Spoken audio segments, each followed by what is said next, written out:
Hello, everyone, and welcome to the APLL Pulse podcast, where you can uncover new insights from the logistics and freight forwarding industry through the seasoned experts at APL Logistics, a global supply chain provider. We'll help you keep pace with the current topics impacting businesses and advance your logistics strategy. Well, hello, everyone. I'm your host, April Chapman. We have an interesting topic planned for you today as we look at what it means to be customer-centric in the supply chain management field. I'm excited to introduce my guests today as we welcome some voices from Asia. Our first guest, Christine Chu, the Global Service Quality Director, works out of our Shanghai office. Because Christine is fueling change behind the scenes, I'll let you know that she is the leader redefining the customer experiences at APL Logistics. Welcome to the show, Christine. Can you share a little about yourself with our listeners? Yeah, thank you, April. Hello, everybody. I'm Christine. I come from China, and I have been in APL Logistics for 24 years already. My first 10 years is in the operation department. I worked across multiple portfolios such as inbound, outbound, cross-docking, trucking, ocean, air documentation. I'd always been in a good company. We have a lot of experienced colleagues here. So being in operations helps me understand what's important from a customer point of view. I progressed to service quality, and I have been here since. I have been married already and celebrated my 20th wedding anniversary last year. Oh, that's amazing. Congratulations. Thank you. We have a daughter. She is a teenager now, 14 years old. So communicating with teenagers is a new challenge to me. And we have a lovely cat in our home. She's very old, 19 years already, older than my daughter. My cat is a family member to us. She eats a lot, drinks a lot, sleeps 23 hours a day. We hope she can live with us forever. Well, I have a teenager too, and sometimes she could sleep 23 hours a day. Okay, well, thanks for joining us today, Christine. So let's turn our attention now to our second guest. Our second guest is Julien Behere, the Regional Sales Director at APL Logistics Singapore. So since joining us, Julien's been driving a lot of strategies which help our clients increase global revenue, market share, and profitability. I've also heard that you've worked in a lot of countries and you are an expert in 5 languages. Are you serious? Are you an expert in 5 languages? Yes, I can speak 5 languages. My wife is a Chinese, Indonesian, Singaporean, and I do speak German and French. So that makes the 5 languages that we speak quite often at home. Oh my gosh. I took 1 language in school. I am not even proficient in that. So all I speak is English and sarcasm. That's what I say. Well, share a little bit more about yourself with us. Thank you for the nice introduction. It's a real pleasure being with you today. I've got 15 years of experience in logistics and 13 years in sales. I'm with APL Logistics for 4 years now. I started as the head of business development in Southeast Asia, Oceania, and South Asia, and was recently promoted to a regional sales director position based in Asia. I mainly focus on new business acquisition. So it has been a great journey so far. I'm very passionate with my job. APL Logistics' unique ability to deliver customized solutions to top-tier customers is absolutely exciting. So over the past 15 years, I had the chance to work and live in several countries, so including France, Germany, China, Hong Kong, Singapore, and even Brazil. Working and living in an international environment, it's always been part of my DNA. I am 39 years old, grew up in Paris. Now in Singapore for 11 years. I am proud father of 2 young daughters. You have daughters too. We have a lot of daughters represented here. I have 3. Christine, you have 1, you have 2. Wow, it's all girls for us. Absolutely. Okay, so let's dive into our topic today of focusing on a customer-centric future. So Christine, pretty much goes without saying that this has been an unpredictable, turbulent type of year in the supply chain industry. So having been in this company for quite a while, can you describe some of the fundamental shifts that you've seen in the supply chain? Yeah, I would say it changed the pattern of the global supply chain. So let's take a retailer as an example. In the past, you know how long the goods to be produced, how long the transit time is from point A to point B. But now there are so many uncertainties. Raw materials is running short globally. The vessel may omit the schedule whenever there's a port crisis, and we are seeing longer unloading time. And there's a lack of labors and truckers anywhere. The majority of our international logistics logistics shipments goes from Asia to America and Europe. Usually, the peak seasons start between July and October to support the holiday demand from Halloween, Thanksgiving, and Christmas. But since 2020, we had been experiencing the peak season throughout the whole year. Getting the carrier space equipment is an uphill task for many of the customers. We discovered the need to move towards a culture of innovation to provide greater end-to-end visibility to our customers, to make better shipment planning, to respond rapidly to unforeseen situations, or make data-driven decisions. Every bit of our work now evolves around providing information to our customers in the fastest and easiest way. Internally, we are seeing colleagues all over the world stepping in with great suggestions, ideas, and it's inspiring to know we are not doing this alone. No, we're not alone. I think the whole industry is changing, adapting is what I'll say.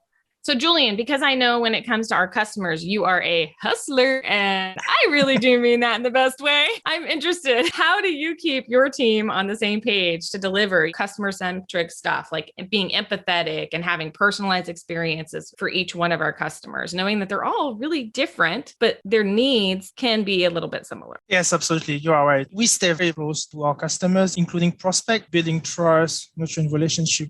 In this current context, it's even more important. And I be on the call more often with them. Before the pandemic, I used to be on the call with some of the key prospect or customers once a week or once every 2 weeks. Today, the demand for the same customers, it's more like 2 or 3 times a week. They want to know the latest update, what we can do, what kind of solution we can bring. And I think this is very important because we offer highly personalized logistics solutions to them. So we also want to get a deep understanding of the needs or the business. We work collaboratively with our customers and prospects. I often involve them in the process. We work towards the same goals. I use an example of large $6 billion US-based companies. We have designed a very specific solution. So we use our order management solution, and we did it gradually by phase, follow their pace, because we know that at time of disruption with closures of factories, port congestion or port closures, that we could not have the full solution implemented right now. So we have been able to customize our solution to meet the requirements. On top of that, we also deliver information that goes beyond the logistics fields, like market intelligence, trends, update about COVID-19 situation. We really work as a team. I often involve our subject matter expert, involve Christine in some discussions with prospect. So we want to bring the expert eye to a situation which adds a lot of values and credibility to the conversation. Another 4.5 billion retail US-based company. So we have monthly calls, business calls with the team involving the regional managing director of this company. The agenda is clear. It's updated about the situation, ocean freight rates, operations, COVID-19 situation in key market. Because of those regular calls, they were able to prioritize some of the POs. So they were just making sure that they are hitting the market with the right POs, or to delay also some other shipments that is not very important or critical at the moment. So we also have developed new technology, new solutions for them. That's one of the things I like about our company is that it seems like everybody is pretty accessible to you. So if you need an expert in one area, or if you want to make sure that you have the best information, it seems really easy in this company to reach across any area and pull them in, get them involved in it. And I think everyone kind of has the same focus is let's do the best that we can for this customer, and let's involve anyone that needs to be in this room in order to make that happen. Yeah, it kind of reminds me, I watched a lot of the Olympics and I love the relays, in track and field. And so it's kind of like that. You're always like passing the baton to each other to make sure that we get to the goal when we're supposed to. And you brought up a really good point, which is the goal is not always quickest right now, change it all. The goal is whatever works best for the customer. Yes. They might not need it to work right away right now because we're heading into peak season or something like that for them. So you have to take a look at that calendar and see where things need to live. Exactly. The very interesting part of APL Logistics where we of course, we customize solutions, but we really solve a problem of our customers and we tailor it to the needs. Right. Yeah. I would call us problem solving. That's what we do. Okay. So Christine, how about you? Let's get your opinion in here. What are some of the significant steps you have taken to pivot in this evolving kind of landscape?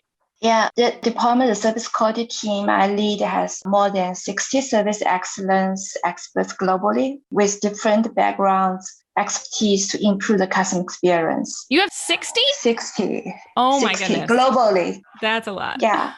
We have like country levels of quality. We have regional levels of quality. Yeah, locate anywhere. So since COVID-19 started, we increased our communication within our internal teams through like the operation, the product team, the key account managers, sales, to find out the internal and the external pain points.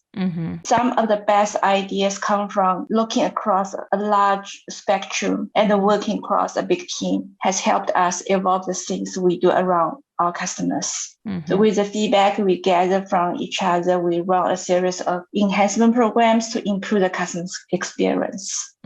We started an operation lifecycle metrics program to provide visibility in operation and impacts across the world. So with the lockdowns happening at different times in different parts of the world, this metrics serves as an effective online tool to quickly update our external clients and internal team on the current events impacting the supply chain. It covers all the valuable insights from different offices in APL Logistics. And I will tell you, the word matrix strikes fear into my heart. I heard that it goes in the VI or the visual and intelligence dashboard, so people could actually see these things in the charts. Is that right? Yes, so the visual intelligence dashboard has much better user interface. So now the users inside and outside, they can view the dashboard from our corporate website and they can download the data easily. You know, another thing that's really hot right now, another topic that people are always asked about is sustainability. Do you think that sustainability is factoring into what we're doing to remain customer centric? Yeah, it's very important. We had things moved away from the traditional documentation and implement the electronic FCR since June 2020. So today we are pleased to share that our clients in 35 countries across Asia, Africa, Middle East, Europe, North America, and Latin America are using the electronic FCR with image and certified digital signatures. It's eco-friendly and time-saving. It's like a receipt to prove the goods has been delivered to APL Logistics. Right. So customer can use this receipt to certify, okay, cargo has been received already. So we have removed the need for our staffs, customers, or shippers to handle the documentation physically. This has been pivotal in helping us keep our employees and partners safe during the COVID period. They can access the documentation online, and that's making a difference. We are also scaling the customer's digital journey by moving other shipping documents online. We are launching the project called Document Management Service Plus face by face in this year. Well, I think it's really essential to pivot as this landscape's evolve. I know customer expectations are going up, and if you don't adapt, you're going to meet the changing demands, we're going to struggle and our customers are going to struggle. So back to you, Julien. So what do you think are the things impacting the supply chain leader? All right. So I think all of the recent events have posed significant challenges for supply chain globally. I personally don't think that the pandemic has created specific new supply chain challenges. It has brought to light unseen vulnerabilities, and many organizations have suffered shortage and loss of sales because of it. Interesting. And I probably see three main factors that are impacting the supply chain leaders today. The top one, I would say, is the need for more visibility and control. Recent Gartner or McKinsey studies saying that this is on the top priority of the supply chain leaders list today. One of the main topics is the use of technology, so the digital supply chain, how we can integrate networks together, but not only between the 3PL like us and the customers, but all actors in the supply chain. So we have a case with US footwear companies, these are $100 million companies today, where we are involved with the vendors in Asia, the custom broker in the US, their own platform, their own system, plus our system as well. We are building a kind of ecosystem with all actors in supply chains. The second thing is, I think, the need for the right balance between efficiencies and resilience or responsiveness. The current global disruption shows the limit of the model of a lean logistics. Retailers has very low inventories, but today keeping very low inventory causes a lot of strain at destination with the loss of sales. On the other hand, building resilience in the supply chain comes as an additional cost, and that's not something easy for them to accept. Another example is that we are helping a very large sportswear company, US-based companies, We have implemented a full PO management solutions before the pandemic. So that was for them an investment because they were paying more than what they were paying today. Now with the pandemic, they see the real benefits and value because they can make sure that they are moving critical orders, paying premium freight for the right orders to going to the right locations. That timing worked out, right? Because they obviously didn't know what they were going to need, and then it was there. That's good. Absolutely. And the last part, I think, is the need for more collaborations. Traditionally, they were working silo, and we were always challenged addressing the needs of one department, for example, but in fact, they didn't address for the other one. Today, vice president or CXO level, people are more involved at the earlier stage of a discussion. And on top, we have a vast global team with different people bringing different skill sets. So sharing different perspectives and uncovering the blind spots. So we have technology, we have our engineers, we have sales operations working on a collaborative way. Some of the customers, and for what I heard, they have taken the opportunity to rethink global supply chain and sustainability. It's a key element of it. So we have been asked for a lot of innovation in that kind of sustainability or logistics solutions. How we can be carbon neutral, how we can use different mode of transportation. And we have been also awarded recently with a very important award in the US. So I think that, again, position us very well in all of our sustainability discussion with our customers. No, I agree with you. And, you were saying that you thought sustainability, it would go down on the priority list, but in fact, it has still remained really high on the list. We did just create a sustainability site. Customers can plug in what they're doing and see the carbon emissions and all that kind of stuff, which is cool. I think sustainability stays as a priority because it is important, but also because as this next generation comes along, they are really interested in knowing what a company is doing when it comes to that. Yes. And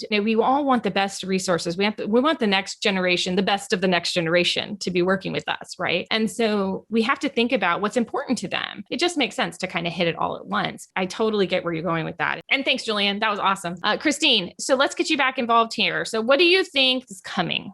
Yeah, so as Julien mentioned, visibility, control, balance, collaboration, they become more important to the supply chain now. So we are planning to launch another important service called Carrier Booking and Space Management towards the end of the year.